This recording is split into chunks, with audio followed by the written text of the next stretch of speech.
저는 아까 여러분에게 잠깐 설명해 드렸지만은 일본 선교사를 마치고 그리고 평강교에서 부목사 생활한 다음에 호주에 갔었어요. 그래서 1년 있다가 제가 초청을 담임 목사로 받은 것이 약 1년 좀 안 되는 목회 생활을 한성대학교 앞에 있는 이렉교회에서 제가 짧게 담임 목사를 했었는데, 그때 우리 여기 조카 최대균 집사님이 계신데 그때 와봤던 기억이 있을 거예요. 그때 개척교회니까 이렇게 예배는 설교했는데 새벽 기도회는 거의 저 혼자 했어요. 성도가 없는 상태에서. 그런데 그 교회 성도는 아닌데 그 근처에 사시는 분 한 집사님이, 여명순 집사님이 새벽에 나오셔서, 그리고 남편 되시는 박정훈 집사님 교회 나오셔서 했었는데, 그때 사무엘 상하를 제가 강의를 했었는데 저도 은혜 받고 두 분도 은혜 받으면서 그 추억이 간직돼서 우리가 지금 생각해 보니까 3, 4년 정도 된 것 같으네요. 지금까지 이 교회를 사랑해 주시고 또 아낌없이 후원해 주시고 늘 장로님처럼 이렇게 늘 섬기시던 분이, 그 집사님은 권사님 되셨고 우리 안수 집사님 장로님 되셨고 경신고등학교 교장을 역임하시면서 이제 은퇴하셔서 얼마나 또 지금은 이것저것 봉사활동과 함께 사역을 잘 하시고 계신 거예요. 제가 우리 박정훈 장로님을 모신 것은 너무 기쁘고 감사합니다. 우리 박정훈 장로님 잠깐 모셔서 건명을 하겠습니다.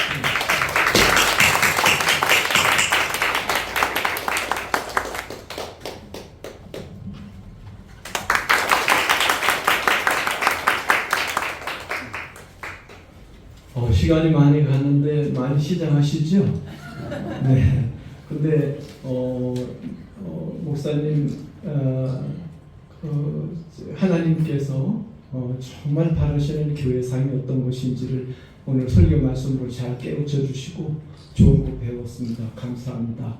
그리고 저 기타 연주도 너무 멋있었어요. 근데 연세가 계신 것 같은데 이렇게 목청이 짜랑짜랑하시고 아주 예술적이고 낭만적이시고 대단하셔요. 그래서 목사님께서 이런 멋진 기타 연주와 찬양을 한번 우리 교회 사랑하는 교인들한테 꼭 한번 들려드리고 싶다 하는 마음을 가지셔서 초청한 것 같아요.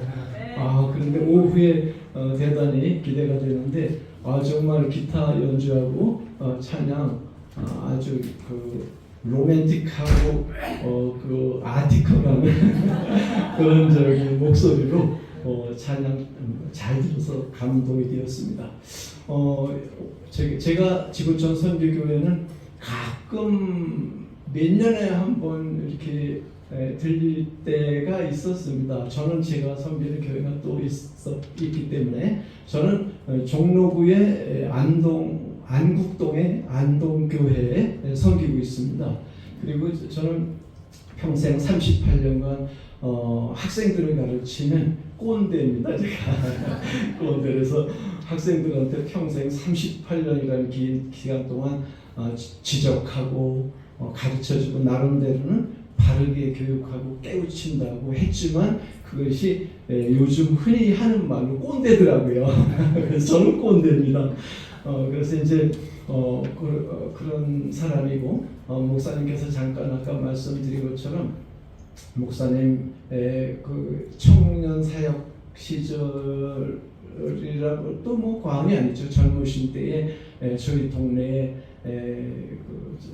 목회를 하셨는데 저희 집사람이 저하고 결혼할 때는 믿음이 없어서 저는 믿음이 있었거든요. 조금. 그래서 이제 교회를 가자고 손을 끌고 교회를 가니까 교회 가야 교회 다니는 사람이 뭐 저러냐고 하면 손가락질 받는 것보다는 차라리 교회 안 다니고 착하고 잘 살면 되는 거 아니냐, 굳이 꼭 교회 갈 필요가 있느냐 이런 주장을 해요. 그래서 제가 그게 아니다.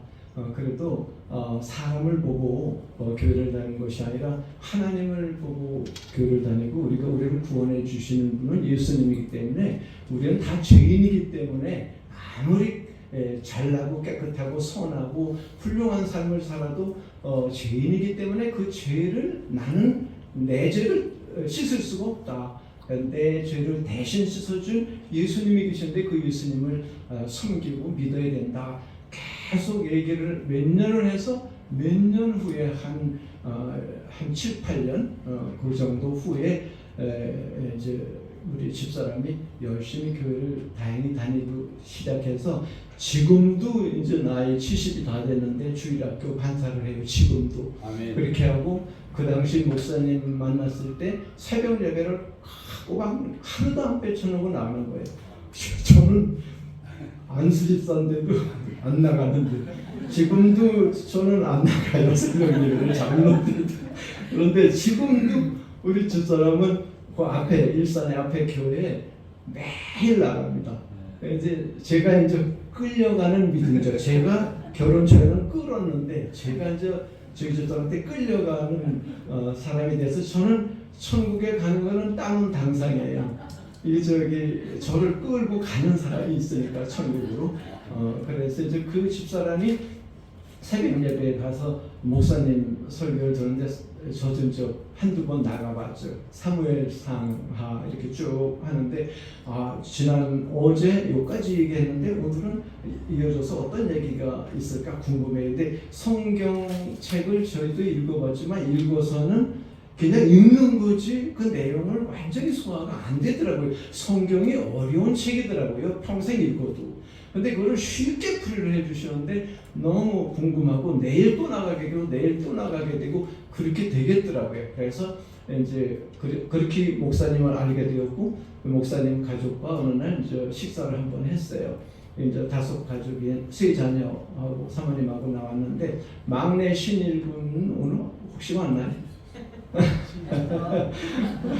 막내 신일군이 3살이나 4살이나 5살 이때예요. 이때 이제 사모님이 업고 오셨나 그런 정도 목사님이 안고 오셨나 그런 기억이 나고 그럴 때입니다. 그래서 저희가 이제 이렇게 목사님을 알게 됐는데 목사님 그 평강교회가 삼성교회에 계시다가 글로 가시는 거죠. 맞아요. 그러니까 아까 그 전을 뒤바꿔서 얘기를 하셨는데 그래서 평강교회를 저보다 모르시네요. 그래서 평강교회 초청을 받아서 한번 갔어요. 그랬더니 대구로 오라고 그러실 줄 알았더니 그냥 어디 그쪽 구이동 그쪽에 큰 전자상가 빌딩인데 그 부분에 노타리에 글로 오라고 그래요. 갔더니 청년들하고 기타 치면서 모방전도를 할 수 있더라고요. 저녁에 밤에. 그래서 이제 그 노방전도 하는 모습을 다 같이 보고 한참 후에 대구로 가서 이제 대접을 받고 그렇게 교제를 나누고 그랬던 추억이 있습니다.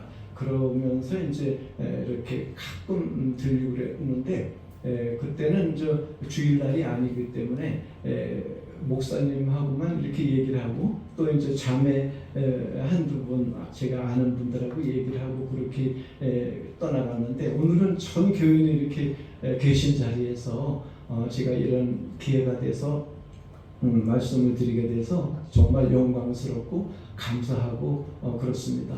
이제 지구촌 선교교회라는 이름을 몇 번 바꿀까도 생각하셨다고 그랬는데 저도 좀 길죠. 이름이 지구촌 선교교회 아주 길진 않아도. 그런데 여기가 부산동이다 가련동이다 그러면 가련교회 가련장로교회 부산장로교회 손이 이렇게 이름을 짓잖아요. 가련중앙교회 뭐 이런 식으로 지역 이름을. 그래서 초대교회도 그 지역 이름을 따서 이름을 다 지었어요. 그래서 그 지역 이름을 따서 짓는 것이 통상 관리죠. 교계에서는.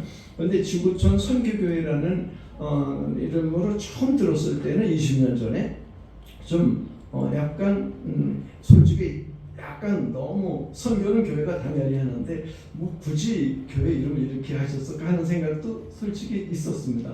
그런데 이제 이렇게 20년을 지나고 보면서 보니까 정말 이름을 그렇게 짓고 확실하게 선교는 하겠다라고 하는 뚜렷한 목회 철학이 계시더라고요. 그래서 홈페이지를 제가 찾아봤어요. 그랬더니 홈페이지의 목회 철학이 선교, 사랑,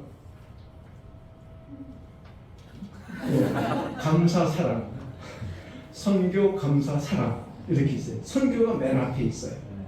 그렇게 하고 그런데 이제 이 선교, 그래서 제가 오늘 이런 말씀을 좀 이렇게 해달라고 부탁을 받고, 저는 꼰대라 말이 긴데 틀림없이 행사라 기념예배라 순서가 많아서 길 텐데 저는 이렇게 얘기하다 보면 길어지거든요. 학교에서 하던 버릇이 있어서.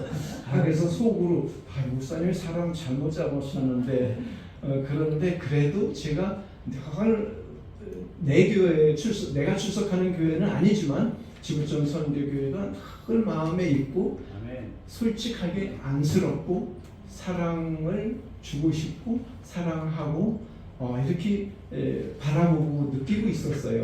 그리고 이제 삼선교회 그때 만나면서부터도 이제 우리 가정의 문제와 목사님을 위해서 서로 기도해 주고 받는 그런 중보 기도의 동역자였고 20년이 넘었죠. 25년 됐습니다. 긴 세월 동안. 그런데 부탁을 받았는데 매정하게 제가 잘난 사람도 아니고 대단한 사람도 아닌데 못한다고 그럴 수도 없고 그래서 순종하는 목사님 말씀면 순종하는 것이 그래도 은혜다. 그런 거는 제가 알기 때문에 알겠습니다. 그랬어요.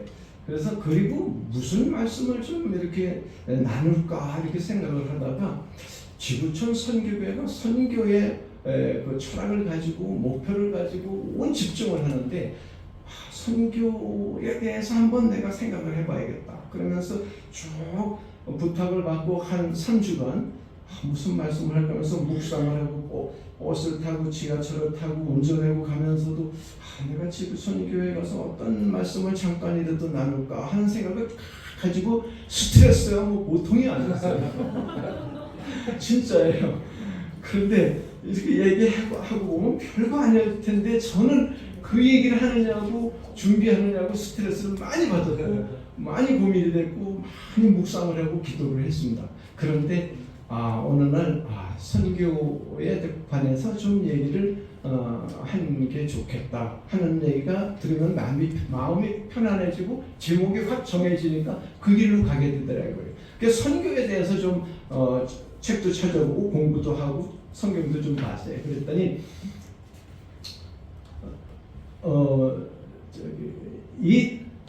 이 땅에 가장 먼저 선교를 하신 선교사는 예수님인 것 같아요. 예수님이 이 땅에 오셔서 가르치고 전하고 고치시는 일을 하셨거든요. 그런데 가르치고 전하는 것 자체가 선교란 말이에요. 그래서 하나님 복음의 말씀을 바르게 가르쳐 주셨고 그렇게 해서 그 예수님은 이제 순교자이심으로써 구원의 완결자가 되고 선교의 완결자가 되고 또 부활하심으로써 완전한 영생의 완결자가 되시는 것을 우리한테 보여주셨죠. 그래서 그 예수님이 그 모습을 보여주시면서 평생 그런 삶을 사시면서 이제 하늘로 성천하시면서 하시기 전에 우리 인간들에게 아까도 목사님 말씀하시지만 땅끝까지 말씀을 전하고 제자 삼고 세례를 베풀어라 그런 것을 가르쳤는데 그것을 가르침을 받은 12제자는 정작 못했어요. 12제자 이외에 아웃사이더가 늦게 예수님 생전에는 보지도 못했던 사도 바울이 최초의 선교사가 된 거더라고요. 성경책에 보니까. 이 사도 바울은 나중에 12제자 베드로를 비롯 수제자 베드로를 비롯해서 몇몇 제자들이 너도 제자로 인정해 주마 그랬더라고요. 그래서 제자가 된 거더라고요. 사도는 제자잖아요. 사도 바울 하는 것이 왜 사도 바울인가 그랬더니 그 예수님이 인정한 것도 아니고 예수님 제자들이 그래 알았어 너 그렇게 열심히 하는구나 그래 인정해 줄게 너도 제자해 너도 제자로 인정해 줄게 그래서 제자로 인정을 받았더라고요. 그래서 이제 사도 바울이 안디옥이라는 지역에 지금 터키 동남부 맨 꽁지 있는 끄트머리 있는데 안디옥 지역을 중심으로 해서 이제 이방 선교를 시작했더라고요. 그래서 그 바울이라는 사람은 원래 그 길리기아라고 하는 그 터키 동남부 지방의 다소라는 마을에 태어났는데 거기서 태어나서 일찍 어린 나이에 예루살렘에 와서 가말리엘 문화생에 대해서 공부를 합니다. 그런데 그 다소에서 태어날 때 조상 대대로 로마인이었어요. 그럼 이 사람은 유대인이 아니냐? 유대인이에요. 유대인인데 로마 시민권이 있어요. 로마 시민권은 기원전 100년 전에 시저 카이사르 시저 율리우스 카이사르 시저 그 사람이 지금의 프랑스 갈리아 지방 독일 라인강 남부 스페인 이쪽을 전부 정복해서 평정해서 로마 이탈리아 영토를 만들었거든요. 로마 제국을 만들었어요. 그러면서 그 지역의 유력자들을 꼬셨어요. 그래가지고 너 율리우스라는 내 성을 주마. 그리고 내가 너 보호해주고 네 위치를 잘 지켜줄 테니까 너 소요 일으키지 말고 잘 복종하고 조용히 있어. 이렇게 얘기하면서 너는 그러면은 이 동네에서 유일하게 너는 로마 시민권을 주마. 하고 시저는 집정관은 대통령이거든요. 1인자거든요. 그 시저의 말이 곧 법이에요. 그 당시. 그리고 시저가 사실상의 초대 황제예요. 그런데 시저는 암살당하고 이제 그 양아들 오타비아누스가 초대 황제가 되어서 이름을 아우구스투스라고 바꿨죠. 그러면서 다섯 번째 아우구스투스가 첫째, 티베리우스가 두 번째, 세 번째, 네 번째, 다섯 번째 황제가 네로인데 네로 황제 때 바울이 순교를 합니다. 네로한테 죽어요. 네로가 BC 68년에 이제 살해되는데 그 1년 전에 로마의 불이 대화재가 나요. 로마의 화재가 나는데 그 화재를 네로가 큰 황금 궁전을 만들려고 화재를 일으켰다. 그러면서 그 로마 시민들이 막 네로에 대해서 이렇게 민심 흉흉해지게 됐어요. 그래가지고 이 네로가 이거 국면을 전환시켜야 되겠다라면서 기독교인들이 불을 일으켰다라면서 기독교인들한테 죄를 방화범으로 뒤집어 씌운 거예요. 그러면서 기독교인들을 잡아다가 전부 다 처형을 시켰거든요. 그때 바울이 처형됐고 베드로도 그때 처형됐습니다. 베드로하고 바울하고 같은 시기에 같은 순교를 당했어요. 근데 그때 바울이 순교 당하기 전에 14년 동안 1, 2, 3차 전도 여행을 합니다.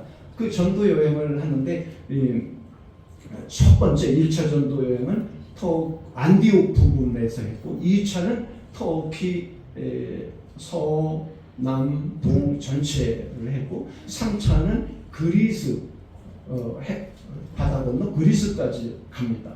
이렇게 하는데 로마 지역에 이렇게 전도를 해도 로마 제국이 핍박을 안 했어요. 저는 핍박을 한 거로 잘못 알고 있는데 자세히 알고 보니까 로마는 다신교이기 때문에 유일신인 유태교에서 그런 활동을 해도 허용을 해줬습니다.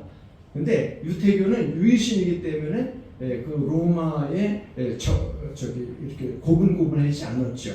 그런 과정에서 이제 기독교 전도가 되니까 이제 그 방화범으로 몰려서 이렇게 순교를 하게 되고 이랬죠. 그래서 초대 이제 선교사가 이런 고난을 당하고 이렇게 순교를 했다는 것이 한번 생각해 보고 싶었고, 잠깐만 하나 더 얘기해 보면 우리나라에도 1885년에 언더우드와 아펜젤러라는 사람이 최초로 개신교 선교사가 왔습니다. 그런데 그때는 교회를 설립할 수 없었어요. 조선시대였기 때문에. 그래서 학교를 먼저 세워서 학교를 통해서 이제 기도도 가르치고 말씀도 가르치고 예배도 드리고 그랬는데, 그걸 못하게 하니까 이제 일제시대 때는 모초도 세우고 이제 그러면서 선교를 했어요. 근데 우리나라의 그 선교사가 1885년에 왔는데, 그 전에 한 80여 년 전에 캐톨릭 그 선교가 먼저 왔습니다. 그때는 1802년인가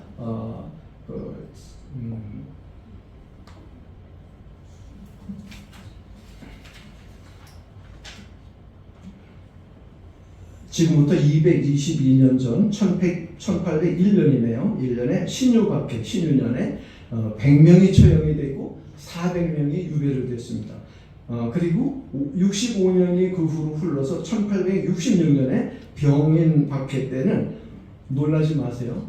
저도 이걸 보고 거짓말인 줄 알고 여러 문헌을 찾아봤는데 8,000명이 처형됐어요. 8,000명.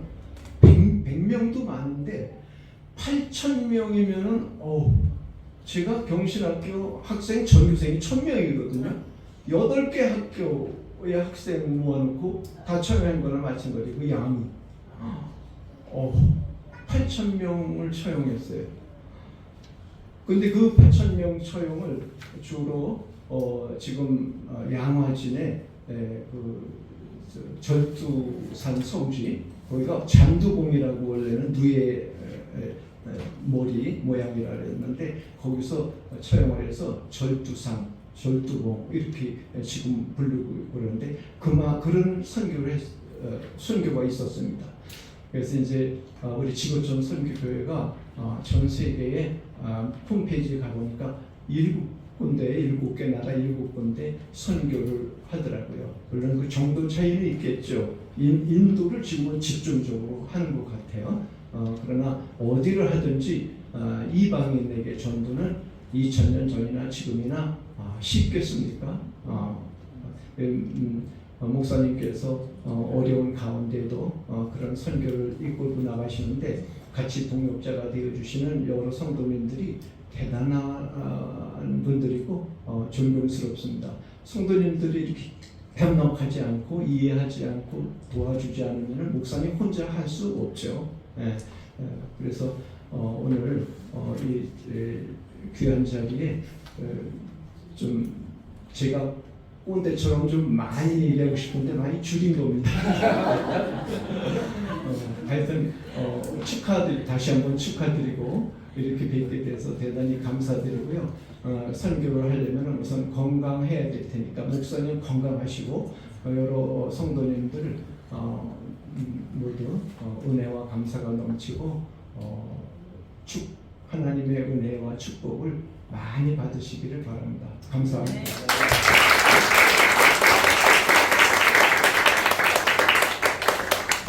너무 감사합니다. 시간이 아쉽습니다.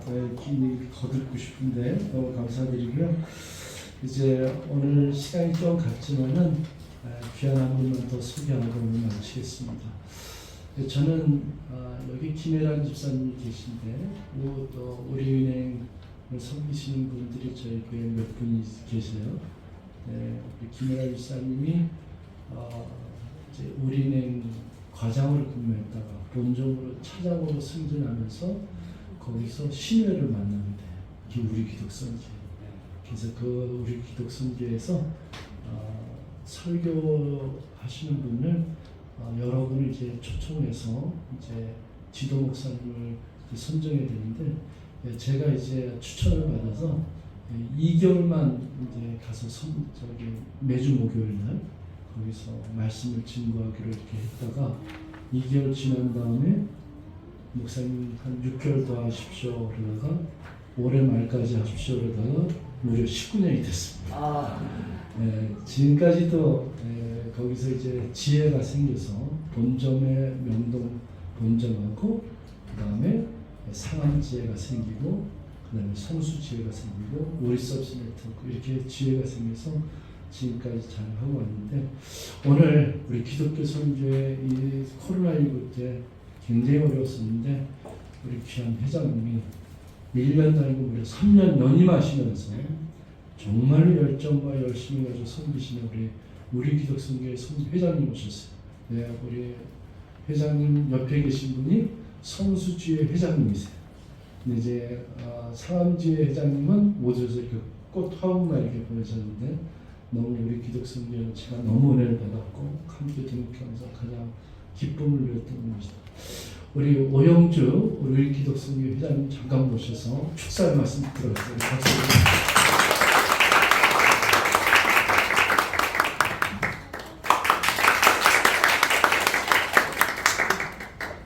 제 키가 작은 걸 아시고 밑에 벽돌을 하나 놔주셨습니다. 우리 목사님은 역시 기태일의 목사님이시고요. 정말 항상 열린 마음으로 저희 우리 기독 선교회를 섬겨주시는 목사님이십니다. 정말 이 자리에 이렇게 설 사람은 아닌데 이렇게 귀한 자리에 초대해 주시고 또 이렇게 축하의 마음을 전할 수 있어서 정말 하나님께 감사드리고요. 우리 목사님께 감사드립니다. 하나님께서 분명히 20년 전에 정교한 계획으로 지구촌 선교교회를 세우셨을 거고요. 또 그곳에 우리 김바울 목사님 계셨고 또 우리 이은근 목사님이 오시고 그 1년 후에 또 우리 기독 선교회와 인연이 되셔서 하셨던 그 모든 하나님의 그 여정에 저는 정말 너무나 감격스럽고 또 그 여정에 함께 하셔서 20년간을 이어오신 성도님들께 진심으로 축하의 말씀을 드립니다. 목사님께서는 방금 이제 소개를 해주셨는데요. 우리 기독 선교회와 떼어놓을 수 없는 목사님이세요. 사실 우리 기독 선교회가 생긴 것은 제가 이제 은행 생활을 한 지가 거의 30년 가까이 되어 가는데 아마 그 전 선배님들로부터 우리 선교회는 이어져 왔을 겁니다. 그리고 이제 최근에 20년 가까이를 우리 목사님께서 채워주셨는데요. 이렇게 본점이 있고 또 성수지회, 상암지회가 있고요. 또 부산에도 또 멤버들이 있어서 그분들을 우리가 항상 같이 연결하고 연합하고 그렇게 하면서 이제 선교회를 이끌어 나가고 있는데 어찌 보면 여기 주보에 굉장히 많은 해외 나라들이 있지만 가장 중요한 선교지가 바로 직장이 아닌가 생각을 합니다. 우리가 하루의 대부분을 가족과도 떨어져서 보내는 이 직장 안에서 하나님 안에서 온전히 바로 서서 하나님의 뜻을 이루고 그 안에서 하나님 나라를 확장하는 것이 굉장히 중요한데 그 사역을 우리 이은구 목사님께서 함께 하심으로 저희가 힘을 받아서 하고 있고요. 여기 굉장히 젊은 분들도 계시고 한데 정말 저도 회장이 되면서부터 더욱 내가 교회를 열심히 섬기고 하나님께 믿음으로 나아가는 게 너무 중요하지만 이 직장 안에서의 내 삶이 정말 하나님 안에 제대로 서 있는가가 얼마나 중요한지를 수십 년간 직장 생활을 하면서 많이 느끼고 깨닫고 있습니다. 그래서 이제 본점에서도 지금 매월 원래 예배를 드리고 있고 또 전국이 같이 해야 되기 때문에 은행은 아시다시피 전국에 지점들이 많잖아요. 그래서 줌을 통해서 저 부산에서도 또 중국에서도 함께 모여서 예배를 한 달에 한 번 드리는 것도 성수지회 상암지회 그리고 매주 목요일마다 점심시간에 그 짧은 시간을 내서 기도와 찬양으로 저희가 하나님께 올려드리고 있는데요. 원래는 목사님께서 매주 예배를 드려주셨고 최근 작년부터는 이제 우리가 기도를 더 하는 시간을 갖자 해서 찬양, 기도 그리고 목사님께서 2주에 한 번 오셔서 말씀으로 완벽한 하나님께 올려드리는 예배가 될 수 있도록 그렇게 섬겨주시고 계십니다. 그리고 이 목사님께서 워낙 제가 여기 교회 와보니까 굉장히 소탈하시고 되게 열린 마음이시잖아요. 그래서 성도님들도 목사님 굉장히 편안하게 대하시는 것 같더라고요. 저희 선교회도 목사님 그러면 막 어려울 수 있는데 정말 뭐 행원, 대리, 계장, 뭐 지점장, 뭐 본부장, 부행장님 할 것 없이 목사님 굉장히 편안하게 상담드리고 의논하고 정말 믿음의 어떤 동역자로 믿음의 아버지로 섬겨주시고 계셔서 저희가 직장 안에서 정말 큰 힘을 내고 하나님 앞으로 나아가고 있습니다. 네. 아까 그 김범 목사님께서도 온전한 믿음, 온전한 삶을 말씀하셨는데요. 저는 짧게 해야 되겠죠, 목사님? 네, 저희의 예배 이름은 예수 동행 예배입니다. 그러니까 지금도 그리고 내가 차를 운전할 때도 은행에서 일을 할 때도 손님을 맞이할 때도 전화를 받을 때도 아까 말씀하신 것처럼 설거지를 할 때도 항상 예수님이 나와 동행하고 계시기 때문에 우리는 예수님과 친구처럼 지내면서 예수님 보시기에 아름다운 삶을 살고자 노력하는 사람들이라는 그런 바람을 가지고 저희가 예수 동행이라는 이름으로 지금 예배를 드리고 있고요. 또 저희가 모여있는 카톡방에 지금 한 155명의 지체들이 매일 같이 모여서 이제 좋은 말씀으로 또 함께하고 있는데 그 말씀은 예수 동행 말씀. 그리고 저희가 1년에 한 번은 전체 본점과 모든 곳이 함께 모여서 연합 예배를 드리고 있는데 예수 동행 연합 예배로 드리고 있습니다. 그리고 그 모든 예배 가운데 기도 가운데 목사님이 함께하고 계시고요. 우리 이은근 목사님께서 그리고 부산으로 저와 함께 또 KTX를 타고 부산 지역의 지체들을 만나러 신방도 함께 다녀오시고 또 그렇게 신방을 다녀오신 곳은 그 지체들은 좀 예전 같으면 얼굴을 자주 못 보기 때문에 멀어질 수도 있고 쓰러질 수도 있는데 또 목사님이 신방을 한번 다녀가시면 그 땅이 단단해져서 또 지금까지도 예배 줌으로 연결했을 때 항상 빠지지 않고 나오는 그런 지체들로 이렇게 함께 하고 있습니다. 그래서 우리 이은근 목사님과 또 우리 지구촌 선교교회 이 모든 또 우리 기독 선교회 이 모든 곳에 함께 하시고 친히 일하시고 정말 계획하시고 이끌어 가시는 하나님께 정말 영광을 올려드리고요. 지구촌 선교교회도 앞으로 더욱더 성장하시고 더 많은 하나님의 나라의 일을 해나가시길 제가 정말 우리 기독 선교회 돌아가서도 같이 함께 기도드릴 거고요. 또 우리 기독 선교회도 또 우리 목사님 모시고 정말 더 성장하고 직장 안에서 하나님을 붙잡고 일하는 직장인, 하나님의 나라를 확장하는 그런 직장인으로 저희가 살아갈 수 있도록 더욱더 열심을 다해서 헌신하도록 하겠습니다. 예, 다시 한번 20주년을 진심으로 축하드립니다. 감사합니다.